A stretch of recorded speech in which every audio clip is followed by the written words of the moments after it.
শ্ৰীভূমিত শ্ৰীহীন পৰিয়াল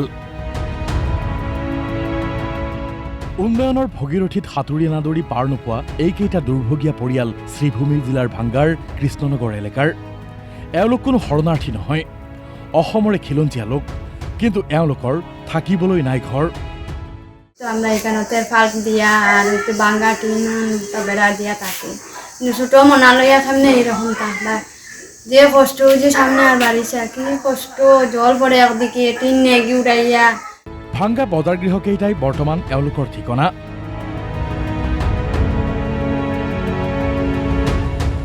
নামত সেই ঘৰ নাই টিনৰ সম্পূৰ্ণ চালিও অথচ বিগত 5 বছৰে এই জৰাজীৰ্ণ মাৰ্কেট ছেডৰ তলতে জীৱন নিৰ্বাহ কৰিবলগীয়া হৈছে এওঁলোকে শ্ৰীভূমি জিলাৰ কৃষ্ণপুৰ অঞ্চলত মথাউৰি ছিঙি 5টা পৰিয়ালে সম্পূৰ্ণ ঘৰ পানীত যা গৈছিলে মোৰ পিছফালে যি দৃশ্য এই হৈছে এই লোকসকলৰ ঘৰ ভাঙি গৈছিলে নদীত যা গৈছে বৰ্তমান পৰিস্থিতিত তেখেতসকলে ভাঙা বজাৰত এটা যি বজাৰৰ ছেড ইয়াতে 19 চনৰ পৰা তেখেতসকলে ইয়াতে থাকিব লগা হৈছে ঘৰৰ পৰিস্থিতি এনেই 2019 চনত বৰাক নৈয়ে উটুৱাই নিয়ে পাৰতে থকা তেওঁলোকৰ ঘৰবাৰী আৰু তেতিয়াৰ পৰা এওঁলোকে থিতাপি লৈ আছে জৰাজীৰ্ণ এই বজাৰ গৃহসমূহত পাঁচো পরিবারের গড় নদীর নিচে ভাঙ্গিয়া নদী আর হঠাৎ ভাঙছে যখন তখন একলগে 5টা পরিবার ভাঙি গেছে ঘর দরজা লইয়া 100 ফুট নিচে গেছে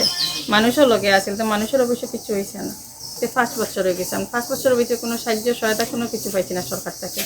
চৰকাৰে মাটি বণ্টন দিছে যদিও প্ৰধানমন্ত্ৰী আৱাসৰ বাবে নিৰ্বাচিত হিতাধিকাৰীৰ তালিকাত নোসোমাল এওঁলোকৰ নাম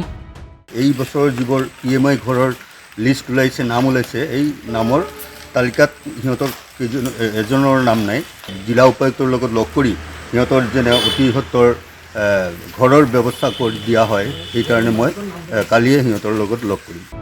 আৰু কি হেৰুৱালে এওঁলোক হিতাধিকাৰীৰ শ্ৰেণীত পৰিব ব্যুৰো ৰিপৰ্ট DY365